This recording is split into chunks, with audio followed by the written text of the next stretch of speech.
Bom dia, boa tarde, boa noite, pessoal. Estamos aqui em mais um episódio do AI Experience Brasil, em parceria com a Monk.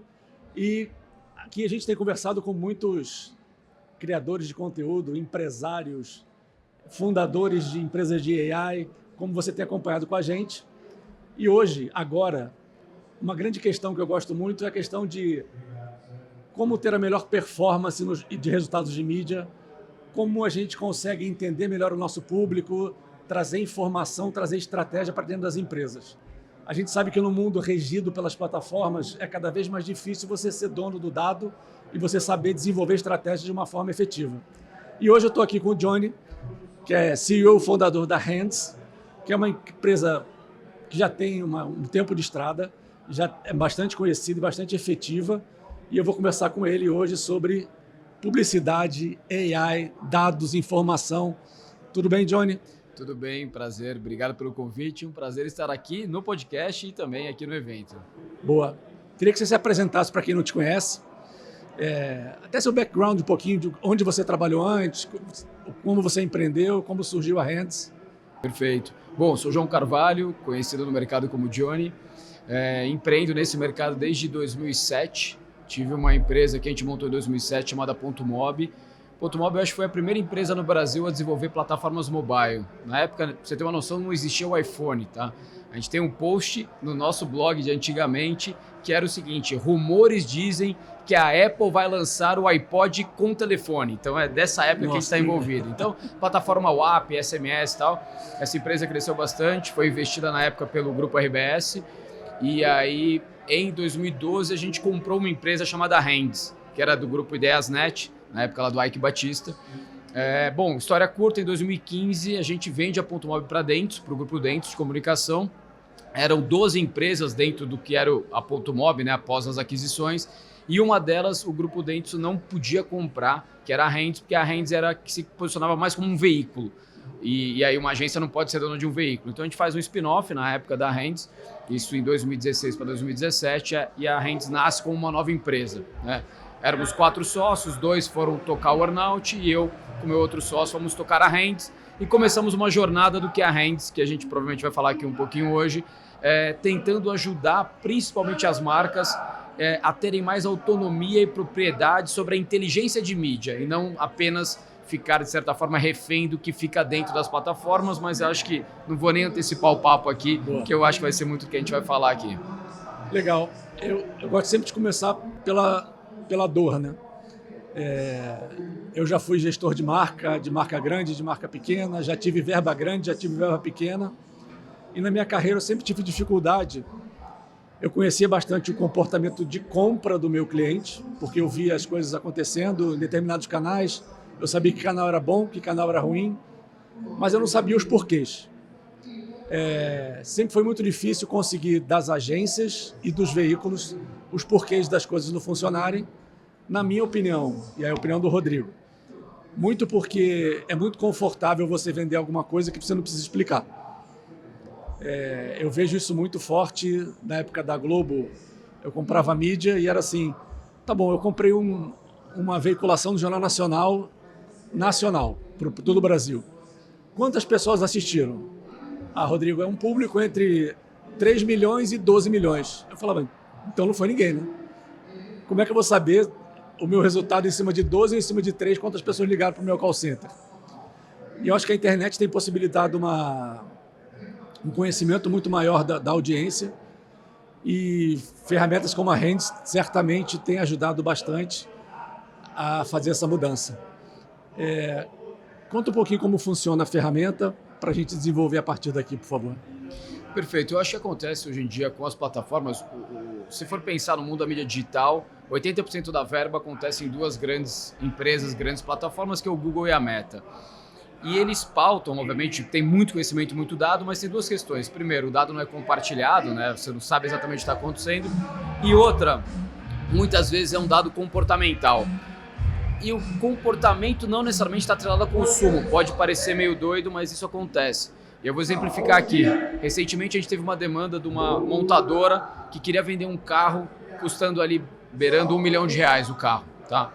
E aí foi orçar um projeto com a gente desenvolveu um projeto e aí, de certa forma, ele quis comparar com um portal de conteúdo que tinha um projeto de uma audiência muito mais barata, o valor unitário ali. E dizendo, não, ali eu consigo impactar 5 milhões de pessoas por um valor equivalente ao que vocês estão propondo uma estratégia de falar com, na época, sei lá, 500 mil pessoas. Eu falei assim, eu adoraria morar num país onde 5 milhões de pessoas podem comprar um carro de R$1 milhão, mas não estamos na Suíça, estamos no Brasil. Então, eu acho que assim, muitas vezes a mídia está acostumada a botar na conta a ineficiência e olhar só o número no final. E às vezes dá certo. Mas eu digo o seguinte, você prefere o quê? Você prefere dar certo sem saber o porquê? Ou eventualmente errar no começo sabendo o porquê e depois ter uma estratégia concisa que você possa repetir? Então acho que a maior dor hoje, que às vezes não está evidente, porque às vezes está dando certo, mas o dar certo agora não quer dizer que vai continuar dando certo. É que as empresas às vezes não conseguem saber exatamente quem é a sua audiência, quem é o seu comprador, quais são os dados. O que a gente se propõe a fazer é entrar como um layer, uma camada antes, que ajude as empresas com inteligência, seja artificial ou não, porque também fica essa euforia por inteligência artificial, mas acho que dados organizados, catalogados, trazendo dados que a gente já tem, dados externos, dizer o seguinte, esse aqui é o seu cliente e é assim que ele existe no mundo digital, é aqui que ele existe numa plataforma Google, é assim que ele existe numa plataforma Meta, é assim que ele existe no TikTok, e dá essa liberdade de você não ter a performance atrelada ao canal, não ter a audiência atrelada ao canal, você ter isso antes e usar o canal como canal. Legal. Você tem algum case para contar? Legal, de alguma... Não precisa citar a marca, obviamente, mas tem alguma coisa que aconteceu? Tenho vários. Eu acho que assim, a Rends, historicamente, a gente trabalha muito com dados de geolocalização. Então a gente tem muitos casos construídos no varejo, e mais recentemente a gente começou a tratar outros dados também. Mas pegando hoje varejo, imagina um varejo supermercadista, tá? Você tem lá o cliente A e o cliente B. Você consegue hoje tranquilamente pegar por dados de geolocalização, e se quiser a gente pode aprofundar depois como que esses dados são coletados, seja por questões técnicas ou de privacidade e tal, enfim. Mas você consegue hoje com plataformas entender o público que vai na supermercado A, vai no B, vai nos dois e como é que funciona. Nos Estados Unidos teve lá muito debate sobre os swing states, né, onde a eleição é ganha pelos estados onde não está definido. Quem é democrata, quem é republicano. Você gastar dinheiro tentando fazer um que é muito para um lado, você não vai. Onde você ganha o jogo? No swing states, que são as pessoas que estão mais suscetíveis a ser indecisas. Então pense essa lógica no varejo. Você tem o varejo A e o varejo B. Quem só vai no varejo A, ele não vai no B. Quem só vai no B e não vai no A. E tem quem está no meio do caminho, que às vezes vai pela conveniência, ele vai um pouquinho para cada lado. É muito mais efetivo você direcionar uma campanha para pegar quem está no meio do caminho e tentar puxar mais para o seu lado, né? Então esse é um ponto que a gente faz muito. E outra coisa, não, mas eu quero trazer o meu concorrente. Também dá, mas você tem que separar em duas campanhas. Porque se você quiser ter um custo médio de aquisição, não faz sentido. É muito mais efetivo e barato você trazer quem está no meio do caminho do que você pegar quem é fã da marca e trazer para cá. Então isso no varejo a gente faz bastante, sem citar marcas, mas subentenda aqui os maiores supermercados, né, varejos supermercadistas do Brasil, a gente já fez projetos do tipo. Boa. E como é que é, assim, dentro da dinâmica do mercado, você tem os clientes, que são as marcas, você tem as agências, que são quem faz a gestão estratégica da verba e ajuda a distribuição nos veículos, cria comunicação e gere o resultado de certa forma. E você tem as plataformas e os veículos de comunicação. O posicionamento da Rends, você pode ajudar toda a cadeia, né? Toda a cadeia, e tem mais uma outra ponta que a gente ajuda também, mas eu vou falar depois para não atrapalhar aqui dentro desse raciocínio. Sim, a gente ajuda toda a cadeia. O nosso ponto principal é o seguinte, hoje eu vejo muito assim, se você voltar no passado, existia um lock-in, né, muito maior nas agências. Com o passar do tempo, no mundo digital principalmente, onde você transfere tudo para as grandes plataformas, o lock-in saiu da agência e foi para o canal, foi para a Meta, foi para o Google. Se você chegar hoje para um CMO e dizer para ele o seguinte, você tem duas opções, eu vou tirar alguém da tomada, amanhã eu posso tirar a sua agência da tomada ou eu posso tirar o Google e a Meta da tomada. E você tem que decidir, não existe, nada vai acontecer. Sim. A ou B. O que você acha que um CMO hoje prefere perder do dia para a noite? A sua agência ou... Não, sem dúvida a agência. eu consigo minimamente ter resultado, volume e informação nos veículos. Você consegue, se você mantiver a mesma estratégia criativa e manter ali o canal e tal, aí você fala, não, João, mas sem mídia você não chega. Não, mas tem outras mídias. O problema é que a inteligência acaba ficando muito dentro da plataforma. E se você tira da tomada do dia para o outro, você perde, né? Então a gente ajuda sim, mas a gente está muito mais para ajudar a agência, né, e também a marca, porque o conhecimento está no veículo, ele é muito mais perigoso, porque uma agência, por exemplo, tem um comprometimento de não atender seu concorrente, pelo menos naquele momento. Quando você vai para as Big Techs, estão com todos os seus concorrentes. A informação é toda, né? É fácil, você entra no Instagram hoje e procura um carro. Uhum. Eu digo assim, meu pai queria trocar o carro da minha mãe e queria dar um carro elétrico. E ele perguntou para mim, quais são as opções? Eu falei, pai, entra no Instagram e digita carro elétrico ou digita BYD. Eu tenho certeza que em uma semana o Instagram vai te apresentar todas as alternativas, porque todos são anunciantes. Então, não existe hoje você imaginar que uma marca entra num canal como esses que a gente comentou e que você vai ter uma estratégia exclusiva sua. Você, na verdade, pegou carona numa estratégia pré-concebida para quem vai comprar aquilo. Tem outras questões envolvidas, mas eu acho que aqui já dá um belo overview de aonde está a nossa proposta de valor e quem a gente pretende ajudar. Você falou de um quarto elemento aí que você ia falar depois. Isso.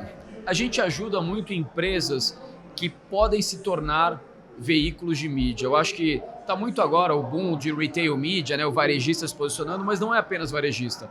A Rand já há alguns anos, e aí quando eu falo alguns, são alguns bons anos, a gente participou da construção do Claro Ads, do Team Ads, da Oi Ads, LG Ads, Positivo Ads, Cielo Ads, agora estamos fazendo VR Ads, que é Vale Refeição. Ou seja, todas as empresas hoje que possuem clientes, usuários ou clientes, seja lá como a gente for chamar, possuam dados que sejam relevantes sobre essa audiência e tenham a capacidade de ativar, podem se tornar um canal de mídia. E muitas vezes um canal que pode ser mais efetivo do que sair para canal genérico. Então a Rendes tem uma área onde a gente ajuda essas empresas, seja com metodologia, seja com tecnologia para realmente transformar, seja fazendo a comercialização, que a gente também pode ajudar na comercialização. Você já pensou numa marca Ads? Bradesco Ads, Itaú Ads, Nu Ads? Vocês já pensaram nisso? Sim, sim, completamente. Eu acho que assim, no final das contas... Porque ele é 100% cliente que você vai se relacionar. Exato, porque o que eu acho, assim, acho que o maior desafio hoje, aí quando você vai para esse outro lado da mesa, né, para uma empresa qualquer, é você conseguir entender que quanto mais você ofertar de benefício e de valor para o seu cliente, maior a possibilidade de ele estar com você. E se você consegue também compor a sua receita em cima daquele usuário com outras ofertas, você pode segurar a sua necessidade de subir preço. Então, pensa lá um posto de gasolina, sei lá, qualquer tipo de cliente. Um posto de gasolina, ele tem uma frequência muito grande de clientes que têm carro e que vão lá para abastecer. Ele precisa ganhar mais dinheiro. Ele pode começar a cobrar mais pela gasolina, porque assim, você não vai comprar mais gasolina porque o posto quer. Você tem ali uma demanda estabelecida. Então assim, não estou falando de trazer mais cliente, mas imagina um posto de gasolina que precisa ganhar mais dentro dos mesmos clientes, que é um indicador que qualquer empresa tem. Você vai fazer o seu cliente, né, comprar mais gasolina? Não, ele vai comprar o que ele precisa. Você vai aumentar o preço da gasolina? É um caminho, mas você vai provavelmente ou perder mercado ou ser ineficiente para o seu cliente. Você pode começar a vender outros produtos, mas é um desafio. Você pode perder foco, você vai entrar numa lógica diferente. Ou você pode entender que aquele seu cliente vai comprar pneu, aquele seu cliente vai comprar um monte de outros produtos relacionados, manutenção e tal, e que você pode oferecer isso para os seus clientes como um benefício e fazer uma monetização de ads. Quantas empresas que vendem produtos relacionados a carro não gostariam de acessar a base de clientes de uma Ipiranga, de uma Esso e de qualquer outra grande rede de posto de gasolina? Esso denunciou idade, viu? Esso denunciou. É verdade, é verdade.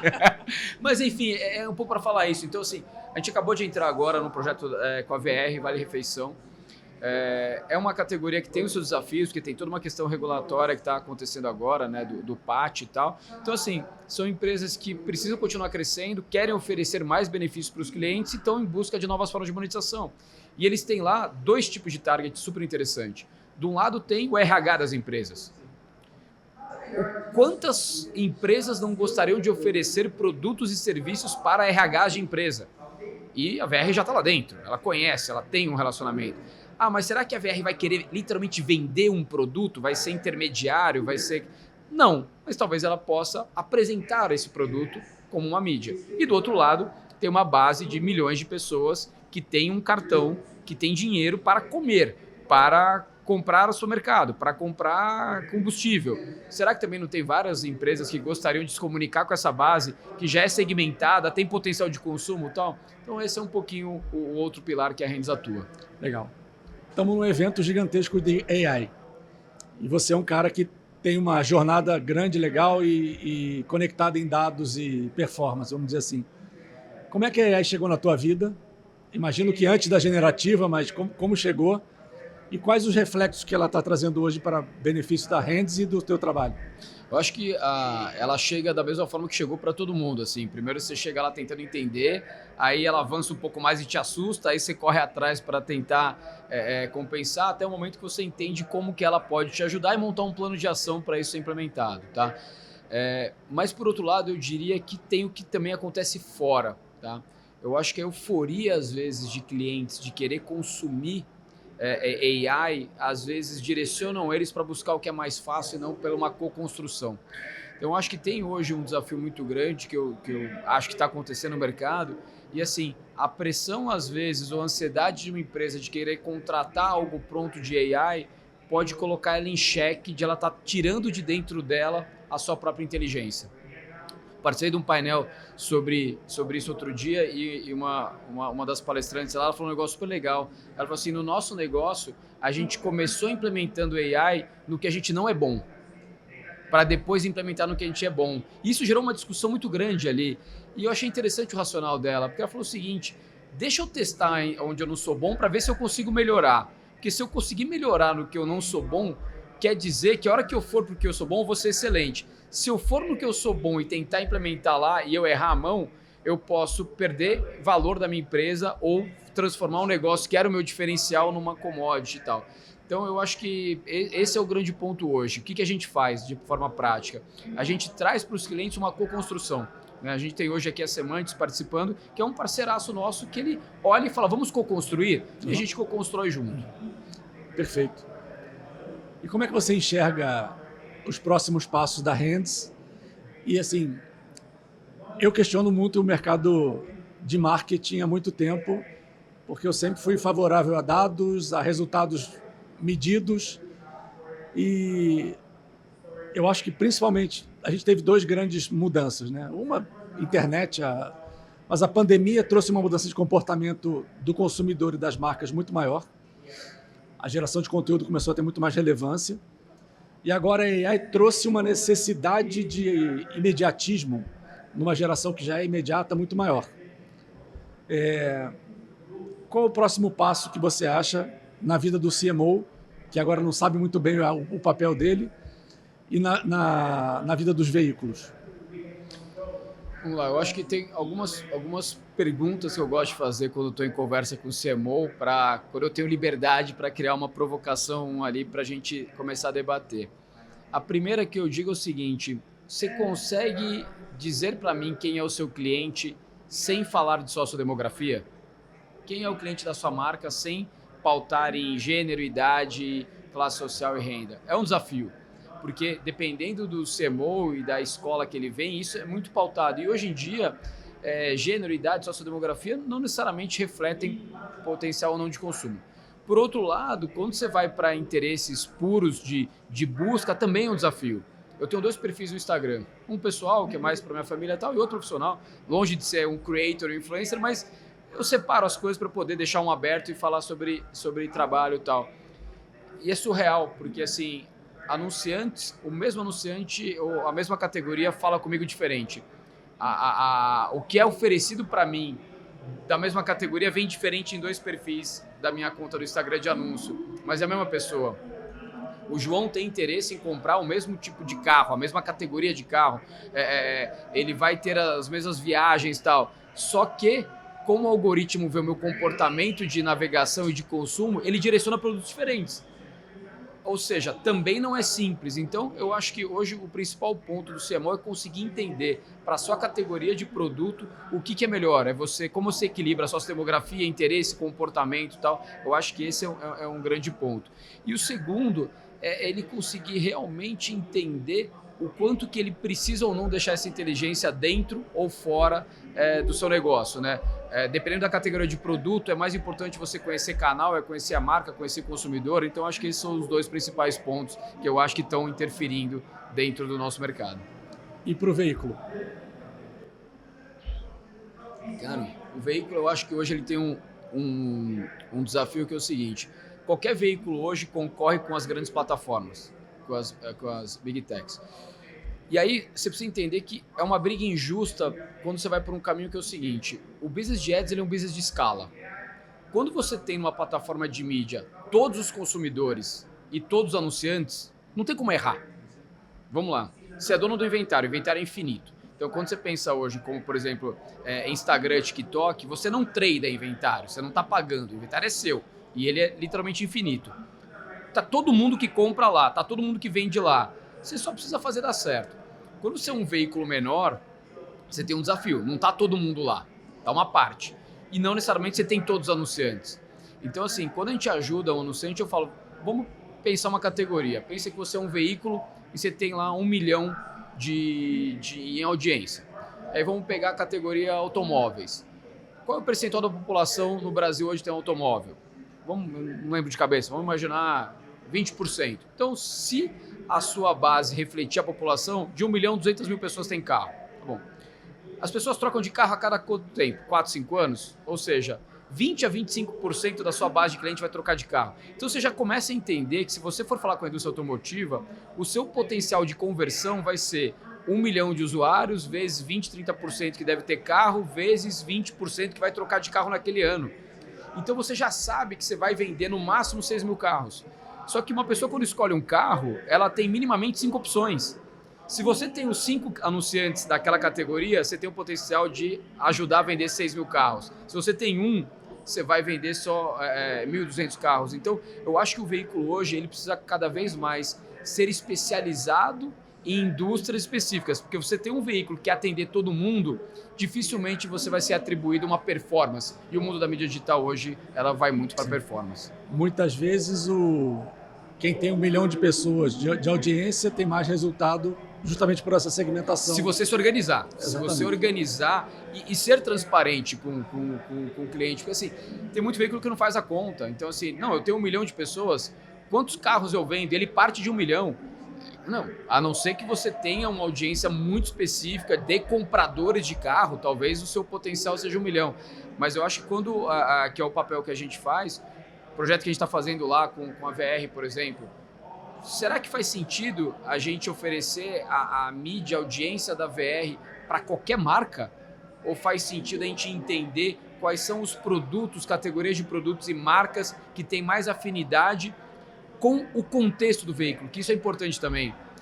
Talvez a pessoa que está lá nessa audiência, ela pode ser comprador de um produto, mas ela vai se sentir muito mais influenciada a comprar um produto num contexto de um outro veículo do que no seu. Porque o seu veículo não tem autoridade, não é referência para comunicar aquele tipo de produto. Então eu acho que esse é um ponto importante também para os veículos. Eu estava fazendo um painel também esse ano. E aí abriu para perguntas, né, da plateia, e tinha uma pessoa que era dona de uma empresa de cripto. Aí ele falou, qual dica você daria para mim? Aí eu falei exatamente a mesma coisa que você falou, assim, quem é o seu público? Meu público são classe AB, acima de 35 anos. Aí eu falei, fazendo uma conta burra aqui, 30% da população são 60 milhões de pessoas. O Brasil, pouquíssimas pessoas têm capacidade de investir. Vamos supor que seja 5%. Então você tem ali 3 milhões de pessoas. Quem investe, começa investindo em poupança, depois vai para os fundos, depois vai para a bolsa, depois ele vai para um ativo de risco, que é a cripto. Cara, se você falar para 60 milhões de pessoas, você vai gastar todo o dinheiro do mundo e não vai falar com ninguém. Aí o cara parou, Falou assim, essa foi a melhor dica que eu ouvi. Mas tenho o costume de vou no muito volume, vou aprendendo, só que as pessoas não pensam no que é o muito volume. Então acho que faz todo sentido e é uma das coisas que eu pergunto muito, né? Quem é o seu cliente?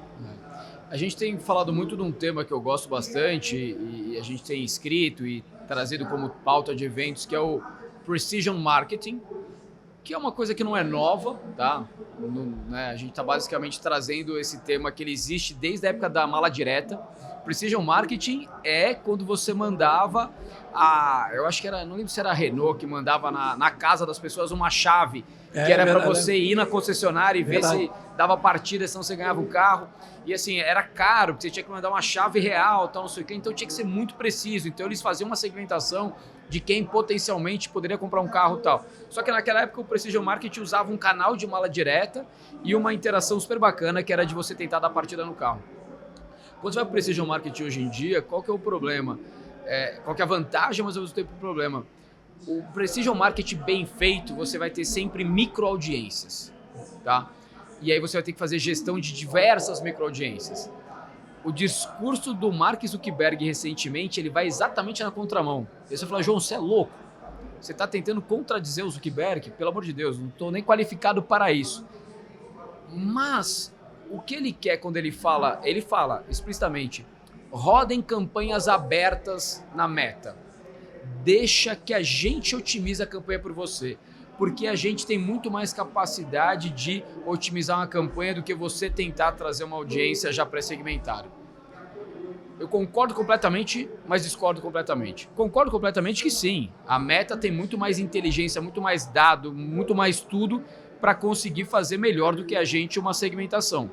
Mas eu discordo completamente que você tem que ser cego e deixar isso lá dentro. Porque é um cheque em branco. A inteligência da mídia, na minha opinião, você retroalimenta uma empresa inteira. Porque se você entende que uma audiência específica, que faz todo sentido você vender um produto, você não conseguiu vender o produto, você vai desistir dessa audiência ou você vai voltar para casa e entender que talvez, se você vê potencial, você tem que trazer um ajuste. Você deu o exemplo de cripto. Vamos imaginar que você conseguiu, por cruzamento de dados, chegar numa audiência de investidores qualificados de alto padrão que tem uma capacidade de investimento para cripto. E você não está convertendo. No algoritmo da Meta, se não está convertendo, ele vai tirar a audiência de lá. Ele vai buscar que converte. E de repente ele pegou uma audiência que tinha muito potencial e não trouxe para a sua empresa de cripto. E você não está nem sabendo. E aí você não entendeu que, na verdade, você poderia ter um problema de UX, de onboard, de produto, que você não conseguiu encaixar o seu produto numa audiência potencial. E aí o seu concorrente que deu certo, ele pegou a principal e melhor audiência e você foi para uma audiência talvez menos qualificada, com menos poder de investimento, porque pelo algoritmo não estava convertendo. Ele falou, porra, o seu produto não está qualificado o suficiente para você trazer um investidor que bota R$1 milhão. Estou chutando aqui em cripto, eu vou te mandar para o cara que investe 5 mil. Mas se você soubesse, se a audiência fosse sua e você estivesse tentando e não conseguindo, você ia chamar o seu time e falar, galera, alguma coisa é errada. A gente tem uma audiência aqui dos principais investidores de cripto do Brasil e o nosso produto não está convertendo. Vamos mudar essa história. Então, eu acho que esse é o risco de você rodar aberto. Você perde não só a inteligência de mídia, mas a capacidade de retroalimentar toda a sua empresa quando uma campanha na ponta não deu certo. Como é que você trabalha inovação na Rendes? A gente... É um desafio, acho que na Renzi para qualquer empresa, mas a gente tenta separar assim, o que é evolução e revolução, né? Eu acho que isso é um desafio que eu tenho, porque muitas vezes você quer fazer algo novo e você bota tanta atenção no novo, numa nova oferta. A gente tem uma área lá de BizDev, onde a gente tem que trazer coisas novas e muitas vezes meus sócios ali me puxam a orelha e falam, João, mas peraí, cara. A gente também precisa ter a inovação incremental aqui do dia a dia. Não adianta a gente só querer inovar, trazer uma nova plataforma, um novo produto, se a gente não está garantindo uma evolução contínua aqui. E aí, há muito tempo atrás, eu escrevi um artigo que eu comparava os Flintstones, lembra dos Flintstones? Você falou de idade, agora vai... Falou de idade, agora vamos para dentro. Flintstones e Jetsons. Sim. Né? Qual que é a grande diferença de um para o outro? O Jetsons era futurista. Eram coisas altamente sofisticadas em tecnologia e inovação que não existiam na época, a gente está vivendo hoje em dia. Os Flintstones era zero tecnológico. mas era aplicável já naquele momento. No dia a dia. Ele pegava o dinossauro lá, punha uma corda nele e usava o dinossauro de guindaste. Ele pegava um carro que não tinha motor e saía andando, tal. Ou seja, era rudimentar, literalmente, no caso, mas prático. Os Jetsons a gente só foi ver agora. E eu brincava que na Hands a gente tinha que ter os dois. A gente tinha que ter a inovação dos Flintstones, que era a inovação que talvez não fosse para você dar palestra, não fosse alguma coisa que você fosse subir no palco para contar, mas que poderia ser efetivo no curto prazo. E você tem que ter a inovação Jetsons, que é aquela que você fala, nossa, isso vai mudar o mercado, vai mudar a Hands e tal. E manter sempre os dois equilibrados. Boa. Estamos caminhando para o final aqui. Ficou alguma coisa na mesa que eu não perguntei? Acho que não. Acho que não. Boa. Percorreu bem, Rodrigo. Boa. Eu sempre faço uma pergunta no final que não tem nada a ver com a Hands, não tem nada a ver com o que a gente está falando aqui. A gente se conheceu hoje aqui, né? Que dica você daria para uma pessoa que você conheceu nesse minuto? Pode ser de vida, pode ser de trabalho, um conselho que você me dá, uma coisa que você aprendeu que é muito importante para você. Cara, eu tive um aprendizado muito legal há uns 4, 5 anos atrás. A gente implementou na Hands o conceito de gestão de OKRs, né? Que é de Objectives and Key Results, onde você traça objetivos que você quer buscar na empresa e quais são os resultados que você espera. Isso vale para a vida, né? Tanto é que a gente fazia essa dinâmica de as pessoas colocarem até para a vida pessoal. Eu quero correr uma maratona. Então eu preciso primeiro correr 5 km, 10 km, preciso me alimentar e tal. E eu acabei direcionando isso na minha vida pessoal e profissional, muito focado nisso. Grandes objetivos, querendo buscar eles a todo custo. E muitas vezes, para você buscar, você acaba tropeçando em algumas outras coisas, você não percebe, você está tão focado e sabe aquela história de nunca desista, nunca desista? E eu aprendi que às vezes você saber pausar alguma coisa não é desistir. E aí, depois de ler o livro lá do John Doerr, dos OKRs, eu criei um conceito lá de OQRs, que é o dos Quick Results, que às vezes você já precisa começar alguma coisa, mas sabendo que se for cair um outro prato, talvez valha a pena você reavaliar. Então, se você quer correr uma maratona, você vai treinar, começa a machucar o joelho, começa a pegar, começa a comprometer. No meu caso, estava comprometendo o tempo com meus filhos, que eu precisava ser tão intenso nos treinos que eu estava distanciando de momentos com meus filhos. Eu falei, talvez não seja o momento agora.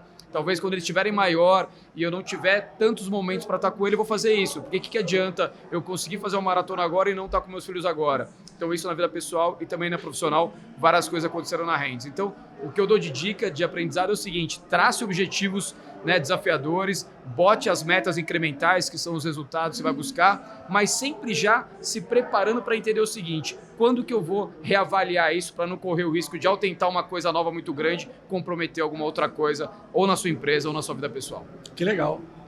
Acho que ninguém falou isso até agora. Ah, não, que bom. Não, todo mundo fala, pensar no saúde mental, que são coisas importantes, né? Não desistir nunca. Mas pensar na saúde mental, de certa forma, tem a ver com o que eu falei. Porque claro, se você está querendo, naquele momento, buscar alguma coisa e aquilo está te prejudicando mentalmente, cara, reavalia. Porque se isso te prejudica, você vai desmoronar muita outra coisa. E o não desista nunca, cara, eu acho que depende do que você considera desistir.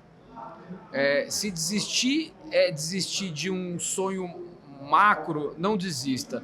Mas às vezes as pessoas se apegam ao desistir ao tático, aquela ideia, aquele projeto, e você fica tão comprometido em executar aquilo, aquela história de se apaixonar não pelo problema, e sim se apaixonar pela solução. Então, eu acho que eu já caí nessa história, sabe? Não desista, sabe? Entregando a idade de novo, o filme do Bruce Willis, Duro de Matar, aquele cara que chega no final todo rasgado, sangrando. Rambo e tal. Cara, será que esse é o caminho certo? Ou você reavaliar e entender que às vezes muito esforço, se você está botando muito esforço para alguma coisa, talvez a sua estratégia esteja errada, né? Talvez faça sentido você refazer essa estratégia para ter mais resultado. Certamente está faltando equilíbrio, né? Exatamente. Se você está demandando tudo numa coisa só. Exatamente. Ô, Johnny, foi um prazerzão, cara. Obrigado pelo convite. Você Rodrigo. Falando da tua história, a gente deve ser esbarrado alguma vez na vida aí. Com certeza. No Terra, principalmente. Com certeza. E obrigado por aceitar o convite, obrigado por estar aqui com a gente. Obrigado, pessoal, por ter assistido o episódio. Se você chegou até aqui é porque você gostou. E até o próximo episódio aqui do AI Experience Brasil, em parceria com a Monk. Até breve. Valeu, obrigado pela oportunidade. Espero que tenham gostado e que possa ter contribuído aqui com a vida de vocês, seja profissional ou pessoal também. Beleza? Valeu. Obrigado.